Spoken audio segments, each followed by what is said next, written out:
Elevator music is bopping. This is the music of my soul. Avocado is the fucking worst. This shit tastes like piss-covered, mushy toilet paper. Speaking of toilet paper, wadding is the only way to use it, and I will die on this hill. Halo will never be like you remember it, because it was never that special or different. You liked it because of the age you were when you played it. Same with Call of Duty. It's not worse now, you're just more cynical and can't decide if you hate change or think it's not changed enough. The Titanfall 2 time travel mission isn't as good as everyone says it is. Dishonored 2 did it a year prior, and it did it better. Cyberpunk is a bad game. Sure, they fixed most of the bugs, and the show was good, but the game at its core, it just fails at everything it tries to accomplish. From RPG mechanics to combat.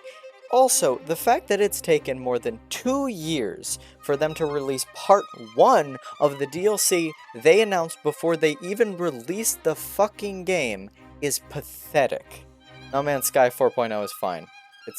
It's fine. Days Gone is good. Yeah, that's right. I said it. It doesn't do anything new, but that doesn't mean it's a bad game. Overwatch 2 is good. Sure, there's a million problems with it. The amount of money they're asking for people to spend on skins is absolutely absurd.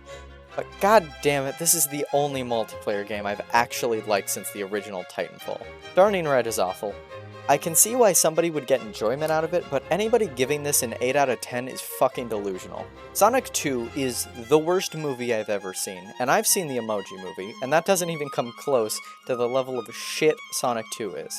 At least with the Emoji Movie, it's so bad that I can laugh at it, which gives me a type of enjoyment, but Sonic 2 is just soul-sucking.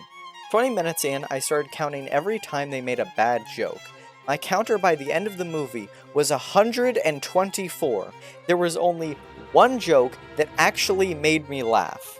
And for some reason, there's just a 20-minute section in the middle of the movie that entirely centers around the main character's best friend's wife's sister who had never been shown or talked about before.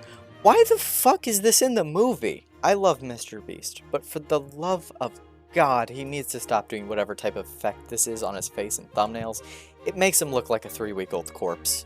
YouTuber merch is never good. Ketchup is the worst condiment. And now for the opinion that's probably gonna get me shanked.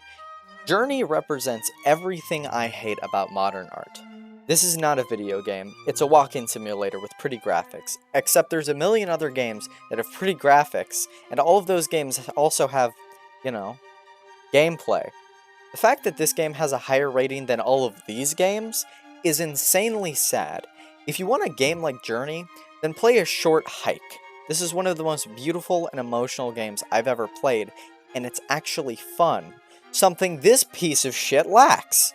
I get that the main point behind the game is meant to be about the meaning, but just because it's trying to make a point doesn't mean it's a good game.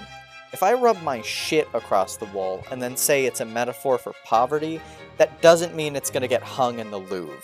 The Last of Us 2 was also a game that was trying to make a point, and it failed at it. Whether you like this game or not, most would agree it fell flat when it came to the game trying to say something about the cycle of violence. Just because this game was trying to say something doesn't mean it's a masterpiece. And just because Journey is trying to say something, it doesn't mean it's amazing either. Also, candy canes are mid.